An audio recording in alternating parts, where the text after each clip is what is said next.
জন্য আমি কিছু বলতে যাব তার আগেই ছাদ থেকে নেমে গেল। আমি অগত্যা তাকিয়ে রইলাম। একা একা ছাদেও ভালো লাগছে না, এর থেকে ভালো রুমে গিয়ে কিছু কাজ করে রাখি। রুমে ঢোকার আগে দোতলার উপর থেকে নিচে কাজ দেখতে লাগলাম। পার্টির আয়োজন দেখে মনে হচ্ছে না এখানে শুধু আংটি বদলের অনুষ্ঠানের আয়োজন চলছে, সাথে আরো কিছু হয়তো আছে, তাই এমন ভাবে সাজানো হচ্ছে। যাকে এসব ভেবে আমার লাভ কি। নিজের ঘরে ঢুকে ল্যাপটপটা অন করেছি কিছু কাজ করার উদ্দেশ্যে। মনে হলো কেউ দরজা নক করছে। মেজাজটা তখন বিরক্তির চরম পর্যায়ে পৌঁছানোর উপক্রম। এদের বারণ করার পরও আমার রুমে কাজ কি। উঠে গিয়ে দরজা খুলে দিলাম। বাহিরে দেখি ভাবি দাঁড়িয়ে আছে। আমি বললাম কিছু বলবেন? ভাবি বলল খাবে চলো। আমি বললাম মানে? আপনারা হয়তো ভুলে গেছেন আমি প্রথম দিন কি বলেছিলাম। ভাবি বলল ভুলিনি ভাই, তবে আজ তো তুমি আমাদের এক প্রকার মেহমান, তাই মা বলল তোমায়ও ডেকে নেওয়ার জন্য।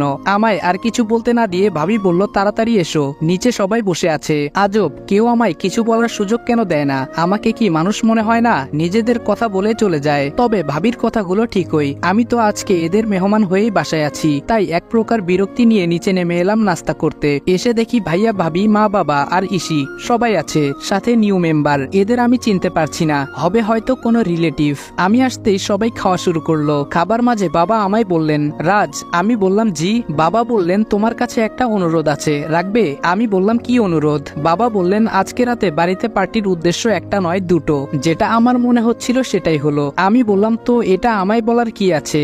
বুঝতে পারছি না ওদের বাড়ির পার্টিতে একটা বাইরের ছেলেকে এত গুরুত্ব কেন দিচ্ছে। বাবা বলল তোমার কাছে আবদারটা ছিল।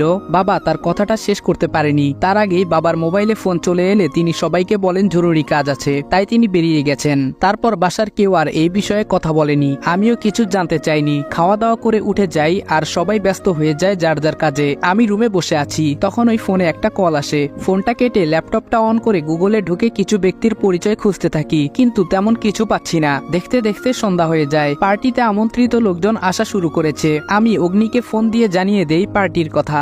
আজ আমি বাড়িতে ব্যস্ত থাকবো। পার্টি মনে হচ্ছে বেশ জমজমাট হয়ে গেছে। আমিও তৈরি, কালো প্যান্ট সাদা শার্ট, সাথে ব্লু কালার কোট, হাতে ব্র্যান্ডের ওয়াচ। চুলগুলো একটু নেড়েচেড়ে ঠিক করে নিয়ে নিচে চলে আসি। রোহানদের বাড়ির লোকজন ইতোমধ্যে চলে এসেছে, সবাই অপেক্ষা করছে পাত্রীর জন্য। আমি পার্টির এক সাইডে দাঁড়িয়ে আছি। এর মধ্যে একটা লোক হাতে দুটো ড্রিঙ্কস এর গ্লাস নিয়ে একটা আমার দিকে বাড়িয়ে রেখেছেন। আমি বললাম নো থ্যাঙ্কস। সে গ্লাসটা আরেকটু আমার দিকে বাড়িয়ে ধরলো। আমি বললাম আমি ড্রিঙ্কস করি না। সে বলল ইয়াং ম্যান এটা ফলের জুস। কণ্ঠটা বেশ পরিচিত।